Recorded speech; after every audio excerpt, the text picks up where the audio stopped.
할렐루야! 할렐루야! 오늘 함께 우리의 삶의 감사의 고백이 넘치게 하실 줄 믿습니다. 지난주에 우리는 요한계시록 7교회를 마무리하면서 라오디게아 교회를 함께 생각해 보셨지요. 마지막 라오디게아 교회를 살펴보면서 이 북쪽으로 10km 떨어져 있는 히라볼리에서 온천수를 끌어다 썼다 생각해 보았고요. 또 동쪽으로 16km 떨어져 있는 골로새에서 차가운 또 냉수를 끌어다 썼다고 말씀을 드렸었는데요. 그런데 이 화산지대가 많은 멕시코에서는요, 이 냉천과 온천이 함께 이렇게 솟아나는 신기한 곳들이 있다고 합니다. 한쪽에서는 부글부글 끓는 온천이 솟아나고요, 또 옆에서는 얼음물같이 차가운 냉천이 솟아오른다는 것인데요. 그러니 이 동네 여인들은 이곳에 찾아와서 빨래를 한다는 것입니다. 빨랫감을 가지고 와서는 온천에서 더러운 물로, 더운 물로 빨래를 삶은 후에 바로 옆에 있는 또 냉천에서, 깨끗한 그 냉천에서 또 헹구는 식으로 아주 편리하게 빨래를 하곤 했다는 것이죠. 이 모습을 지켜보던 한 외국인 관광객이 이 여행 가이드에게 이렇게 물었습니다. 이곳 여인들은 참 좋겠습니다. 왜요? 찬물과 더운 물을 마음대로 쓸 수 있으니까. 이곳 사람들은 온천과 냉천을 주신 하나님께 감사하는 마음이 참 많겠네요. 이렇게 여행객이 물었죠. 그러자 이 멕시코 가이드의 대답이 의외였습니다. 천만에요. 이곳 사람들은 감사하기보다는 불평이 더 많습니다. 왜 그렇습니까? 그러자 이 가이드가 뭐라고 대답을 했습니까? 온천도 나오고 냉천도 나오는데 왜 불평이 더 많을까요? 이렇게 가이드가 대답했습니다. 비누가 나오지 않으니 불평입니다. 온천도 나오고 냉천도 나오는데 비누가 나오지 않으니 불평이라는 것이죠. 7살 난 아이를 데리고 옆집에 놀러간 부인이 있었습니다. 옆집 부인은 이 아이에게 사과를 하나 주었는데 이 아이는 감사합니다 라는 말도 없이 그저 이 사과를 받고만 있었습니다. 그러자 이 아이의 엄마가 무섭게 다그쳤거든요. 다른 분이 사과를 줄 때는 뭐라고 해야 하지? 이렇게 엄마가 이야기를 했습니다. 그러자 아이가 뭐라고 대답을 했을까요? 어른이 사과를 줄 때는 뭐라고 해야 하지? 네, 그러자 이 아이가 잠깐 생각을 하더니 이렇게 대답을 했습니다. 껍질을 깎아주세요. 여러분, 제가 지금 무슨 이야기를 하고 있습니까? 어떤 이야기를 제가 하고 있습니까? 여러분, 하나님이 가장 좋아하시는 과일이 무엇인지 아십니까? 사과 아닙니다. 하나님께서 가장 좋아하시는 과일. 그런가 하면 생각해 보십시오. 하나님께서 가장 좋아하시는 과일이 무엇일까요? 예. 그런데 하나님께서 가장 좋아하시는 동물도 있습니다. 하나님께서 가장 사랑하시는 동물이 무엇일까요? 자라입니다. 자라. 왜 자라일까요? 나의 계명을 가지고 지키는 자라야 나를 사랑하는 자니 내 아버지께서 사랑하실 것이요. 자라를 하나님께서 가장 사랑하시는 과일은 무엇일까요? 하나님께서 가장 사랑하시는 과일은 무엇일까요? 이 과일은 꼭 사서 드려야 합니다. 농사지어서 드리면 안 되고요. 그러니까 받아서 드려도 안 되고요. 꼭 사다가 드려야 되는 과일. 하나님께서 가장 좋아하시는 과일. 감이죠. 감 사드려. 네. 감사. 여러분, 오늘은 청년들이 아주 지금 비웃고 있는데, 오늘은 추수감사주일이죠. 한 해의 삶을 돌아보면서 하나님 은혜에 감사하고 우리의 삶에 감사의 고백을 올려드리는 그런 주일입니다. 하나님께서 가장 좋아하시는 열매가 무엇일까요? 감사입니다. 감사의 열매를 하나님께서 가장 기뻐하시는 것이죠. 사랑하는 여러분, 오늘 우리는 어떤 감사를 하나님 앞에 올려드리고 계십니까? 우리 삶에 어떤 감사가 있으십니까? 지난 한 해를 돌아보시면서 이것도 없고 이것도 부족하고 이것도 아쉬움이 많지만 그럼에도 불구하고 내 삶에 주신 어떤 감사의 고백이 우리에게 있으십니까? 우리가 함께 읽은 마태복음 6장의 핵심은 염려하지 말라는 것입니다. 염려하지 말라. 사실 마태복음 6장에서 예수님은 제자들에게 기도하는 방법을 가르쳐 주시거든요. 마태복음 6장 1절부터 기도에 대한 방법, 제자들이 주님, 우리에게도 기도하는 방법을 알려주십시오. 이렇게 물을 때 예수님께서 기도하시는 방법을 자세히 알려주시고 주기도문에 대해서 가르쳐 주시는 내용이 6장 상반부에 기록되어져 있습니다. 그런가 하면 후반부는 염려하지 말라는 주제로 예수님께서 또 가르쳐 주시죠. 25절 말씀을 보십시오. 그래서 25절에 보시면 그러므로 이렇게 말씀하시면서 목숨을 위하여 무엇을 먹을까? 무엇을 마실까? 무엇을 입을까? 어떻게 하지 말라? 염려하지 말라 말씀하시죠. 또 27절 말씀에도 보시면 너희 중에 누가 무엇함으로? 염려함으로죠. 염려함으로. 뿐만 아니라 28절 말씀에도 보시면 너희가 어찌 의복을 위하여 무엇하느냐? 염려하느냐. 더 나아가 31절 우리가 읽었던 말씀에도 염려하여 이르기를 34절에도 내일을 위하여 무엇하지 말라? 염려하지 말라. 내일은 내일 염려할 것이요. 이렇게 말씀하시면서 6장 후반부에는 염려에 대한 주제를 예수님께서 다루고 계십니다. 계속 반복해서 이 염려라는 주제를 예수님이 가르쳐 주시는 것이죠. 그런데 여러분 잘 생각해 보십시오. 지금 예수님께서 왜 이 기도라는 주제를 가르치시다가 그러다 왜 갑자기 염려라는 주제를 꺼내놓고 계신 것일까요? 이 기도와 염려가 어떻게 연결되어 있는 것입니까? 여러분, 우리 인생의 가장 큰 숙제가 무엇이기 때문일까요? 우리 인생의 가장 큰 숙제가 무엇입니까? 이 염려이기 때문입니다. 이 염려. 날씨가 추워지면 추워져서 걱정입니다. 날씨가 늦게 추워지면 늦게 추워져서 걱정이죠. 비가 많이 오면 비가 많이 와서 걱정이고요. 또 눈이 오면 또 눈이 와서 걱정하는 겁니까? 하루도 걱정 없이 사는 날이 우리에게 있습니까? 우리 마음에 한시라도 염려가 떠날 날이 있으십니까?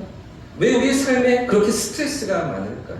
실제적으로 우리 앞에 찾아와 있는 문제들도 있기도 하지만 그러나 사실 대부분의 스트레스가 무엇 때문에 우리에게 찾아옵니까?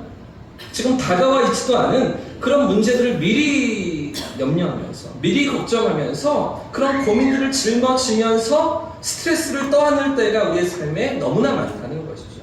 한 보험회사에서 보험에 가입한 고객들에게 이렇게 물어보았습니다. 당신이 가장 염려하는 것이 무엇입니까?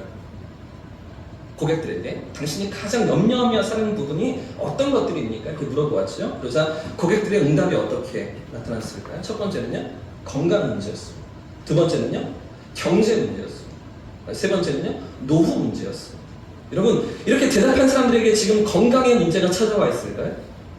경제 문제가 찾아와 있는 것입니까? 노후의 문제가 맞닥뜨려져 있는 것입니까? 그렇지가 않습니다. 아직 시작되지도 않은 문제입니다. 그런데도 미리 끌어다가 염려하고 있는 것이죠. 아직 일어나지도 않은 일을 염려하고 있더라는 것이죠. 그게 인생이고 그게 사람이라는 존재인 것이죠. 그래서 20세기 미국의 아주 유명한 자기 개발의 대가이자 긍정적인 사회 창시자로 알려진 노만 빈센트 필 박사는 사람들이 이렇게 살아간다고 이야기를 했습니다. 절대로 발생하지 않는 사건에 대해 염려하는 것이 40%. 일어나지도 않을 일을, 미래 내 삶에 다가오지도 않은 일을 염려하는 것이 40%라는 것이죠. 이미 일어난 사건에 대해서 염려하는 것이 30%. 이미 지나간 일입니다. 어쩔 수가 없는 일들입니다. 그런데도 불구하고 그것에 대해서 생각하고 또 고민하고 또 염려하는 것이 30%. 신경 쓸 일이 아닌 작은 것들에 대해서 염려하는 것이 22%. 너무나 사소한 것들, 아무것도 아닌 일들, 정작 다가왔을 때 큰 위험이 되지 않는 사소한 것들을 염려하는 일들이 22%. 어떻게 바꿀 수 없는 사건에 대해서 염려하는 것이 4%. 어쩔 수 없는 것들인데도 염려하며 살아간다는 것이죠. 결국 이 나머지 걱정의 4%만이 내 힘으로 바꿀 수 있는 것이라고 이 사람은 얘기했던 것이죠. 결국 무슨 이야기입니까? 우리가 가지고 사는 96%의 염려들이 어떤 것들일까요? 쓸데없는 것들. 쓸데없는 염려라는 것입니다. 결국은 그 쓸데없는 염려 때문에 인생의 기쁨을 누리지 못하고 쏟아버리며 살아갈 때가 너무나 많다라는 것입니다. 그래서 미국의 심리학자이자 저술가인 어니 젤린스키는 그의 책 느리게 사는 즐거움에서 차라리 아는 것보다 모르고 사는 것이 더 행복하다고 이야기했습니다. 아는 것보다 모르고 사는 것이 속편하다는 것이죠. 차라리 모르고 살면 넘어갈 문제인데도 아는 것이 많아서 염려한다는 것이죠. 그래서 모르고 사는 즐거움, 표현했습니다. 그래서 배운 게 많은 사람들, 아는 것이 많은 사람들, 시간이 많은 사람들이 더 염려가 많다는 것이죠. 사랑하는 여러분, 그러면 이 염려를 내려놓을 수 있는 방법은 무엇일까요? 어떻게 우리가 이 염려를 떨쳐버리고 삶의 기쁨을 맛보며 일상을 살아갈 수가 있는 것입니까? 오늘 본문이 가르쳐주고 있습니다. 오늘 본문에서 뭐라고 가르쳐줄까요? 31절과 32절 말씀 다시 한번 읽어보겠습니다. 시작! 그러므로 염려하여 이르기를 무엇을 먹을까? 무엇을 마실까? 무엇을 입을까? 하지 말라. 이는 다 이방인들이 구하는 것이다. 너희 하늘 아버지께서 이 모든 것이 너희에게 있어야 할 줄을 아십니다. 할렐루야! 우리가 염려하는 것들을 누가 다 아신다고요? 누가 다 이미 알고 계시는 것입니까? 하늘 아버지께서 아신다는 것이죠. 하나님께서 우리의 삶의 필요를 이미 다 알고 계신다는 것이죠. 26절에 공중나는 새를 먹이시는 하나님이 라고 예수님 말씀해 주시잖아요. 28절에 들의 백합화를 입히시는 하나님이 우리가 먹어야 할 것들, 우리가 입어야 할 것들, 우리 삶에 있어야 할 것들을 이미 아시고 마실 뿐 아니라 책임지시고 공급하시며 채우시는 하늘 아버지라고, 그 하늘 아버지가 우리의 삶에 계심을 기억하라고 주님 말씀해 주셨던 것입니다. 여러분, 이 사실이 믿어지십니까? 하늘에 계신 하나님께서 나의 아버지가 되심이 믿어지십니까? 많은 분들이 교회를 오래 다니면서도, 그렇게 신앙생활을 오래 했으면서도 이 부분을 어려워합니다. 하나님이 나의 아버지가 되신다는 것에 대해서 되게 힘들어합니다. 잘 받아들이지 못하고 힘들게 생각하는 분들이 참 많은 것이죠. 사랑하는 여러분, 여러분에게 하나님은 과연 어떤 분이십니까? 내가 믿는 하나님은 어떤 하나님이십니까? 하나님을 세상을 창조하신 분으로, 세상을 다스리시는 분으로 믿고 섬기기는 하지만, 나를 만드시고 나를 다스리는 분으로 믿고 따르기는 하지만, 그러나 하나님이 나의 아버지가 되심은, 나를 사랑하심을 정말 체험하지 못하고 경험하지 못하는 경우들도 너무나 많은 것이죠. 나를 사랑하시는 아버지로 다가오고 계심을 우리가 인정하지 못하고 경험하지 못할 때가 너무나 많다는 것이죠. 그저 하나님을 엄하고 두려우신 분으로, 저 멀리에서 나를 평가하시고 판단하시고 심판하시는 분으로 생각할 때가 너무나 많은 것이죠. 그러나 지금 본문에서 예수님은 뭐라고 가르쳐 주십니까? 32절에서 어떻게 가르쳐 주고 계십니까? 너희 하늘 아버지께서. 할렐루야! 하나님은 우리의 아버지가 되신 줄 믿습니다.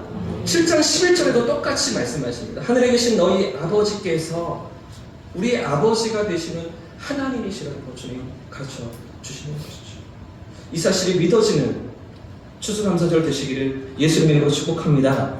하나님이 나를 사랑하시며 나를 돌아보시고 나를 책임지시며 언제나 함께 하시는, 나를 사랑하시는 하나님 아버지이심을 경험하는 시간 되시길 축복합니다. 사랑하는 여러분, 그렇기 때문에 어느새 한 해의 마무리를 준비하며 이 시간 추수감사 주일을 맞이하면서 우리가 하나님 앞에 올려드려야 할 진정한 감사가 무엇입니까? 과연 어떤 감사를 하나님 앞에 우리가 올려드려야 하겠습니까? 한 해 동안 무탈한 것, 큰 문제가 없었던 것, 식구들이 건강한 것, 내가 원했던 이런저런 소원들이 이루어진 것, 물론 이런 것들도 감사의 고백입니다. 그러나 우리가 진정 감사해야 할 단 하나의 고백이 있다면 그건 바로 하나님이 나의 아버지가 되신다는 것이죠. 할렐루야! 사실은 이 고백 속에 모든 믿음이 담겨있기 때문에, 하나님이 나의 아버지가 되신다는 이 표현 속에 우리의 삶의 모든 것들이 다 담겨있기 때문입니다. 하나님이 나의 아버지가 되시고 내가 그분의 자녀라면 어떻습니까? 더 이상 문제가 없는 것이죠. 더 이상 문제가 문제일 수가 없는 것이죠. 내 앞에 찾아오는 어려움이 더 이상 어려움이 아닌 것이죠. 그 문제를 해결하시고 그 문제를 바꿔놓으시고 그 문제 가운데서 건지시며 인도해 가실 하나님이 나의 아버지가 되시기 때문에 더 이상 문제가 문제일 수가 없는 것이죠. 이런 믿음이 우리에게 있기를 축복합니다. 하나님이 나의 아버지가 되심을 확신하면서 그 사랑 안에서 이 가을을 살아가는 저와 우리 모든 성도님들 되시기를 축복합니다. 여러분, 그렇다면 하나님이 나의 아버지가 되신다는 게 구체적으로 어떤 의미일까요? 하나님이 우리 아버지시라면 실질적으로 내 삶에 어떤 일들이 일어나게 되는 것입니다. 세 가지인데요. 먼저 32절 말씀을 다시 한번 보겠습니다. 32절 함께 읽습니다. 시작. 이는 다 이방인들이 구하는 것이라. 너희 하늘 아버지께서 이 모든 것이 너희에게 있어야 할 줄을 아십니다. 아멘. 하나님께서 아버지가 되심으로 우리가 누리는 특권이 무엇일까요? 첫 번째는요. 함께 따라해 보겠습니다. 필요한 것들을 한 번 더요. 필요한 것들을 공급하신다. 필요한 것들을 공급하시는 하나님이시죠. 우리 삶에 필요한 모든 것들을 공급해 주시는 하나님이십니다. 먹어야 할 것, 입어야 할 것, 매일 살아가는 데 있어서 우리에게 가장 필요한 것들을 공급하시는 하나님이십니다. 그런데 이런 것들이 우리에게 있어야 할 줄을 누가 아신다고요? 하나님께서 아신다고 말씀하시잖아요. 우리에게 진짜 필요한 것들이 무엇인지 하나님께서 이미 알고 계신다고 말씀하시는 거죠. 사랑하는 여러분, 오늘 우리의 삶에 있어야 할 것이 무엇입니까? 추수감사절 주일 예배로 우리가 나와 있지만 그럼에도 불구하고 여전히 아쉬움이 있고 여전히 기도의 제목이 되어 있는 우리의 삶에 필요한 것들이 무엇입니까? 더 많은 돈이 있어야 합니까? 더 큰 집이 있어야 합니까? 더 좋은 직장이 있어야 합니까? 우리에게 만약 그것들이 필요하다면 그 무엇이라도 주시는, 그렇죠? 가장 좋은 것을 주시는 하나님 그분이신 것이죠. 하지만 필요치 않은 것이라면, 우리에게 유익하지 않은 것이라면 주실까요? 안 주실까요? 때로는 그것을 주시지 않기도 하십니다. 제가 지금도 기억이 나는데요. 저희 둘째 아이가 아장아장 걷기를 시작할 때 그 녀석을 쫓아다녔던 기억이 제가 지금도 있습니다. 아이들마다 어릴 때 말썽 부리는 장르가 다 다르잖아요. 아이들마다. 어떤 녀석은 이 화장대에서 이렇게 난리를 치기도 하고요. 어떤 녀석은 이렇게 주방에 가서 식당에서, 그죠? 싱크대 밑에서 난리를 치기도 하고, 어떤 녀석은 또 옷장을 뒤지기도 하고요. 그죠? 근데 저희 집 둘째는 당시에 꽂혀있던 게 신발이었습니다. 신발. 왜 그런지 모르겠는데 눈만 뜨면 신발 앞으로 달려가서 현관 앞에 앉아있고요. 잠깐 방심하면 신발을 붙잡고 막 만지기도 하고 입에 넣기도 하고 빨기도 하고 그렇게 신발을 사랑하는 아이였습니다. 어떨 때는 욕실에 들어가서 욕실 슬리퍼를 만지고 놀고 있는데요. 그 욕실 바닥에 앉아서 슬리퍼랑 계속 놀고 있는 거죠. 그럼 그럴 때마다 제가 어떻게 반응할까요? 엄마 아빠가 어떻게 반응할까요? 딸을 사랑하니까 좋아하는 대로 원하는 대로 하게 해줘야 하는 겁니까? 다가가서 빼앗으면 또 울고 불고 난리를 치는데요.